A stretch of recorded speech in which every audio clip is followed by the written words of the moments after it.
Hello everyone, this is Shankar Pratap Singh and you are watching SBS Astrology। दोस्तों आज हम बात करेंगे सूर्य के बारे में यानी सन के बारे में और एरीज एसेंडेंट के बारे में।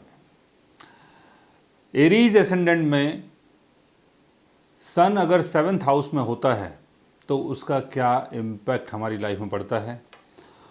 और ये जो सीरीज़ है बहुत लंबी सीरीज़ है, कई साल लगेंगे इसको कंप्लीट करने में।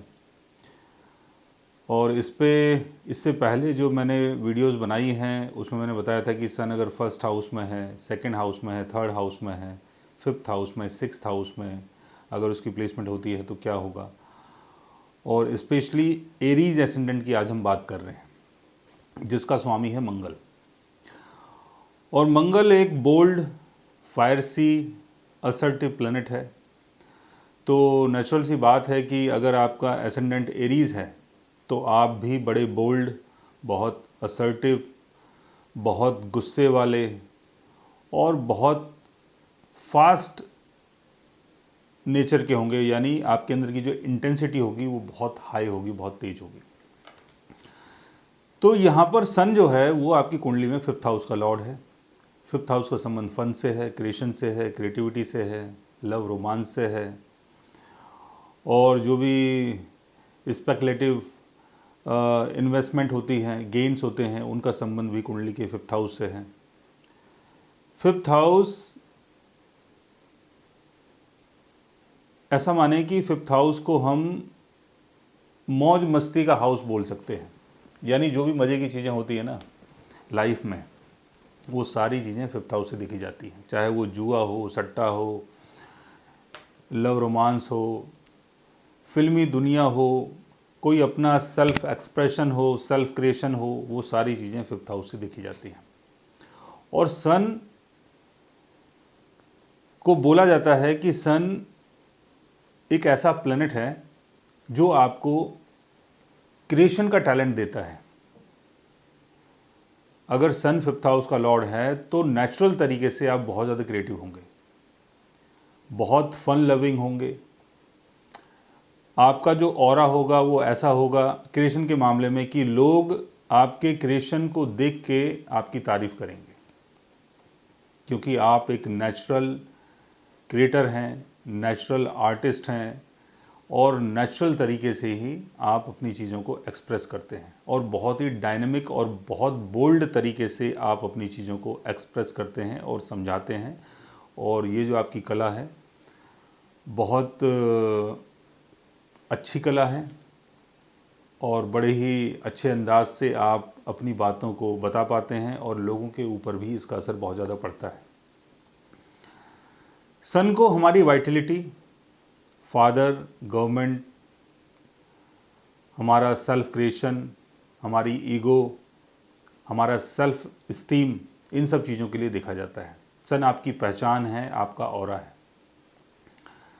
अब सन की प्लेसमेंट अगर लिब्रा साइन में 7th हाउस में हो तो लिब्रा का संबंध यूनियनशिप से है, पार्टनरशिप से है। लिब्रा का संबंध हार्मनी से, बैलेंस से है। सन अगर लिब्रा में होगा तो आदमी अपनी पहचान अपने पार्टनर के थ्रू चाहेगा। यानी ऐसे लोग पार्टनरशिप इसलिए करते हैं ताकि उनको उनकी पहचान मिले, ताकि उनको अपना वजूद मिले। क्योंकि सन लिब्रा में अगर है तो इंडिविजुअल तरीके से आपके पास आपका वजूद नहीं होगा, क्योंकि वो जब ही होता है जब सन एरीज साइन में हो या लियो साइन में हो।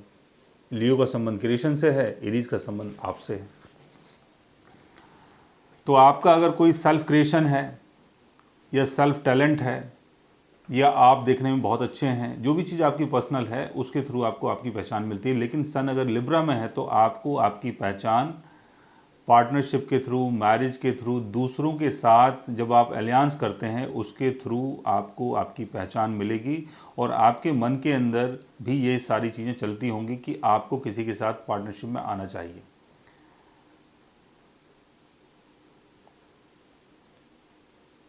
सन अगर लिब्रा में है तो इंसान की सोच ऐसी हो जाती है कि उसको ऐसा लगने लगता है, और ऐसा होता भी है, कि वो जीवन में अपनी जो वैल्यू है, अपनी वैल्यू को जो इंसान कोशिश करता है कि मैं किसी भी तरीके से अपनी वैल्यू बना लूं, तो उसको ये लगने लगता है कि मेरा जो पार्टनर है या मेरा जो लाइफ पार्टनर है, उसके थ्रू ही मुझे मेरी पहचान और मेरी वैल्यू मिलेगी।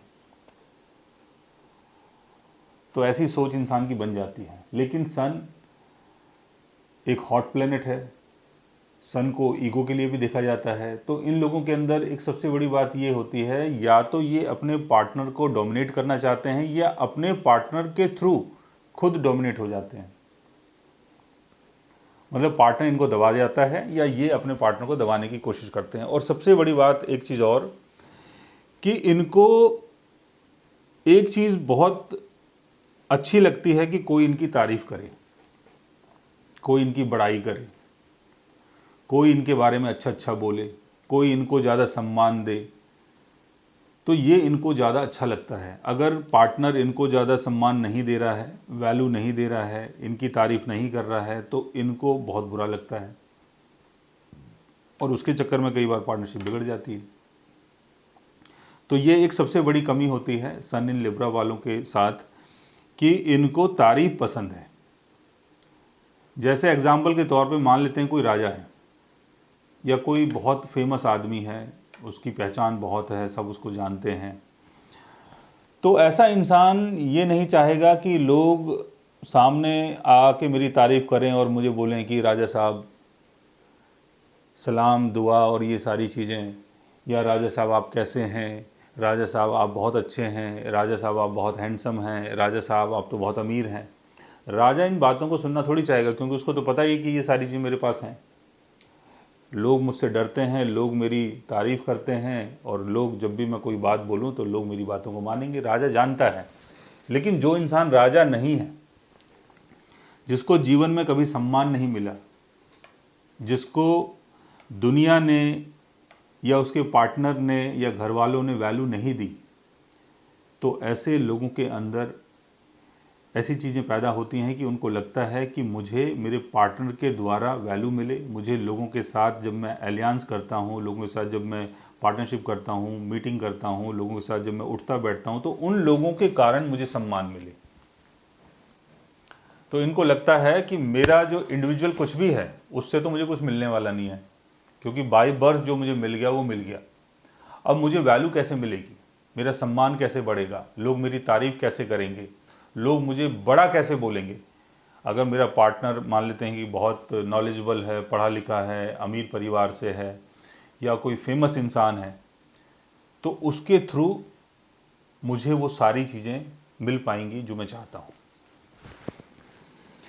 तो सन इन लिब्रा वाले लोग बहुत बैलेंसिंग होते हैं, लोगों के साथ बड़ा बैलेंस करके चलना, लोगों के साथ मिलना, मीटिंग करना, बात करना, साथ जुड़ के चलना, ये सारी चीज़ें होती हैं इनके अंदर। ये अच्छी बात है। लेकिन एक कमी ये होती है कि आप चाहते हैं कि सामने वाला आपको बहुत रेस्पेक्ट दे, आपकी इज्जत करे, आपकी तारीफ़ करे, और अगर ऐसा नहीं होता है तो वो चीज़ आपको बहुत स्ट्रेस में लेके आती है। अगर आपके रिलेशनशिप में कोई ऐसी चीज़ आ रही है कि जहाँ पर आपका पार्टनर आपको वैल्यू नहीं दे रहा है, तो उसके कारण आप बहुत ज़्यादा स्ट्रेस में आ जाते हैं, परेशान हो जाते हैं, उसका असर आपकी हेल्थ के ऊपर भी पड़ता है। तो अच्छी बात यह है कि आप लोगों के साथ जुड़ना चाहते हैं, लोगों के साथ रहना चाहते हैं, लोगों के बीच में रहना चाहते हैं, लेकिन बुरी बात यह है कि जब आप ये चाहते हैं कि सामने वाला हर टाइम आपको वैल्यू दे, तो वो चीज़ हो सकता है पॉसिबल ना हो। और जो द्वंद्व है वो इन्हीं चीज़ों का चलेगा आपकी लाइफ में। अगर आपकी मैरिज होती है तो आप चाहेंगे कि आपका हस्बैंड या आपकी वाइफ आपकी तारीफ़ करे, आपको वैल्यू दे, लेकिन ऐसा होगा नहीं, तो वो चीज़ आपको कहीं ना कहीं स्ट्रेस में लेके आएगी। तो अपने ये जो आपका सोचना है या जो सोचने का जो तरीका है उसमें थोड़ा सा बदलाव लेके आएँ, थोड़ा सा चेंज लेके आएँ, और ऐसा देखें कि जैसी दुनिया है, दुनिया तो वैसी रहने वाली है, लेकिन आपके अंदर जो एक अच्छाई है वो ये है कि आप लोगों के साथ बहुत अच्छे से रहते हैं, बैलेंस करके चलते हैं, और बहुत समझौता करके चलते हैं। ये आपके लिए बहुत अच्छी चीज़ है। सो गाइज, आज मैंने आपको बताया सन इन लिब्रा के बारे में, और इसके बाद मैं आपको बताऊंगा सन इन स्कॉर्पियो के बारे में। अगर एरीज एसेंडेंट में ऐसी प्लेसमेंट होती है तो क्या होगा। और ऐसी ही तमाम वीडियोस को देखने के लिए आप इस वीडियो के नीचे जो डिस्क्रिप्शन बॉक्स है वहाँ जाइए, और वहाँ से आपको तमाम अलग अलग सीरीज चल रही हैं उनके लिंक्स आपको मिल जाएंगे। वहाँ से भी आप तमाम वीडियोस देख सकते हैं, वॉच कर सकते हैं। So guys, take care, love you all and good bye.